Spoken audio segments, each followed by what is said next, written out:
अगर आपका भी टारगेट है 220 plus in biology in NEET 2026, तो ये वीडियो आपके लिए है। इसके अंदर मैं वो चैप्टर्स बताने वाला हूँ जो बहुत ही हाई वेटेज है, इंपॉर्टेंट है और जिनमें से मतलब मैक्सिमम क्वेश्चंस आने के चांसेस है। तो पहले हम क्लास 12th के चैप्टर्स देखेंगे और फिर क्लास 11th के चैप्टर्स देखेंगे। सबसे पहले आता है अपना molecular basis of inheritance. Highly important topic है। इसमें से 7 क्वेश्चन आएंगे 28 मार्क्स के। तो समझ सकते हो कितना इंपॉर्टेंट चैप्टर है। इसमें ट्रांसक्रिप्शन, रेगुलेशन ऑफ जीन के अंदर तो लैकोप्रोन बहुत इंपॉर्टेंट है, डीएनए और इनके ग्रिफिथ का एक्सपेरिमेंट, हर्शी चेज एक्सपेरिमेंट, सारे एक्सपेरिमेंट याद कर लेना, ठीक है। तो ये बहुत इंपॉर्टेंट चैप्टर है, ठीक है। इसमें 7 क्वेश्चन यानी 28 मार्क्स। समझ सकते हो कितना इंपॉर्टेंट चैप्टर है। अब है बायोटेक्नोलॉजी प्रिंसिपल एंड प्रोसेस, ठीक है। इसमें 5 क्वेश्चन आ सकते हैं और 20 मार्क्स का, यानी ये भी बहुत ही इंपॉर्टेंट चैप्टर। और ये मैं ऐसी हवा में नहीं बातें कर रहा हूँ, ये मेरे प्रीवियस ईयर पेपर सॉल्व करे हैं और प्रीवियस ईयर का डेटा देख के बता रहा हूँ, है ना। इसमें tools and processes of recombinant DNA technology इसमें से आता है हमेशा, ठीक है। तो ये बहुत इंपॉर्टेंट चैप्टर है। अब आता है प्रिंसिपल ऑफ इनहेरिटेंस। ये तो मतलब जेनेटिक्स के ही है, प्रिंसिपल ऑफ इनहेरिटेंस और मॉलिक्यूलर बेसिस, ये दोनों बहुत इंपॉर्टेंट है। देखो 28 और 20 यानी 48 मार्क्स का सिर्फ एक यूनिट से आ रहा है, तो वो यूनिट कितनी इंपॉर्टेंट है ना। और देखो इसके अंदर जेनेटिक डिसऑर्डर्स, मेंडेलियन, क्रोमोसोम मतलब सारे कर लेना, haemophilia, sickle cell anaemia, thalassaemia, Down syndrome, Klinefelter syndrome, सारे जेनेटिक डिसऑर्डर्स याद कर लेना। पेडिग्री अच्छे से कर लेना क्योंकि पेडिग्री से भी क्वेश्चंस आ सकते हैं, है ना।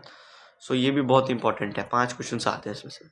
अब आता है ऑर्गेनिज्म एंड पॉपुलेशन। इसमें पॉपुलेशन इंटरेक्शंस अच्छे से कर लेना, उनके एग्जाम्पल्स अच्छे से याद कर लेना। क्या एग्जाम्पल्स अच्छे से याद कर लेना। इसमें से 4 क्वेश्चंस आ रहे हैं 16 मार्क्स के। 16 मार्क्स के आ रहे हैं 4 क्वेश्चंस। फिफ्थ अपना बायोटेक्नोलॉजी एंड इट्स एप्लीकेशन, ठीक है। इसमें से 3 क्वेश्चंस आ रहे हैं 12 मार्क्स के, ठीक है। तो बायोटेक्नोलॉजी भी इंपॉर्टेंट यूनिट है, ठीक है।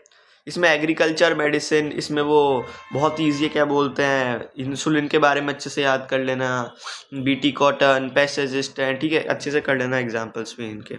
अब आता है ह्यूमन रिप्रोडक्शन। मेंस्ट्रुअल साइकिल तो हमेशा से बहुत इंपॉर्टेंट ही है ना। मेंस्ट्रुअल साइकिल बहुत इंपॉर्टेंट है। गैमेटोजेनेसिस में मेल फीमेल दोनों अच्छे से याद कर लेना, oogenesis, स्पर्मेटोजेनेसिस। इसमें से भी 3 क्वेश्चन आते हैं 12 मार्क्स के, है ना। इंपॉर्टेंट चैप्टर है। अब आता है sexual reproduction in flowering, first chapter है। इसमें से भी 3 क्वेश्चन आते हैं। Pre fertilisation, post fertilisation events, है ना, इंपॉर्टेंट है ये भी। अब आता है ह्यूमन हेल्थ।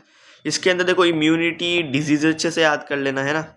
डिजीजेज अच्छे से याद कर लेना। 3 क्वेश्चन आते हैं 12 मार्क्स के, है ना, ठीक है। अब आती है अपने पास क्लास 11th, ठीक है। क्लास 12th में तो इंपॉर्टेंट चैप्टर्स बता दिए, अब क्लास 11th के बता देता हूँ। सबसे पहले आता है अपना बायोमोलिक्यूल्स। ये देखो केमिस्ट्री के अंदर भी है और बायो के अंदर भी है, तो अगर तुम इसे चैप्टर को करते हो तो तुम्हारा थोड़ा बहुत केमिस्ट्री का स्ट्रॉन्ग हो जाता है ना। इसमें देखो 4 क्वेश्चन आते हैं 16 मार्क्स के। समझ रहे, इंपॉर्टेंट चैप्टर है और ज़्यादा बड़ा भी नहीं है, छोटा चैप्टर है। और सेल यूनिट और सेल साइकिल, देखो ये तीनों एक यूनिट के अंदर आते हैं। ये यूनिट भी जैसे उस 12th के अंदर जेनेटिक यूनिट थी ना, वैसे ये यूनिट है क्लास 11th के अंदर, बहुत इंपॉर्टेंट है, ठीक है। तो बहुत मतलब 12 क्वेश्चन आ रहे हैं इसके अंदर से, कितना इंपॉर्टेंट है, ठीक है। तो सेल अच्छे से कर लेना, इसमें यूकैरियोटिक, प्रोकैरियोटिक सेल कर लेना, सेल साइकिल में मियोसिस कर लेना, ठीक है। मतलब 4 क्वेश्चन है इस पूरी यूनिट के अंदर। 12 क्वेश्चन है इस पूरी यूनिट के अंदर, 4 क्वेश्चन ईच चैप्टर से, ठीक है। अब आता है अपने पास स्ट्रक्चरल ऑर्गेनाइजेशन एंड एनिमल्स। इसमें क्या है, एनिमल टिश्यू और कॉकरोच, ठीक है। ये भी इंपॉर्टेंट है बहुत ज़्यादा, एनिमल टिश्यू और कॉकरोच। 3 क्वेश्चन आएंगे 12 मार्क्स के, ठीक है। कितना इंपॉर्टेंट चैप्टर है। और देखो PYQs करना मस्ट है। PYQs नहीं करोगे तो तुम्हारा सिलेक्शन नहीं होगा। PYQs करना मस्ट है क्योंकि PYQs रिपीट भी होते हैं नीट के अंदर बहुत बार, ठीक है। और अभी देखो दिन भी ज़्यादा नहीं बचे, तो अभी से हमें स्टार्ट करना और फटाफट ना कोर्स करना है। हर रोज़ एक चैप्टर करते जाओ और होता जाएगा तुम्हारा, ठीक है। और do like, share and subscribe और अच्छे से ही पूरी पढ़ाई करना, है ना।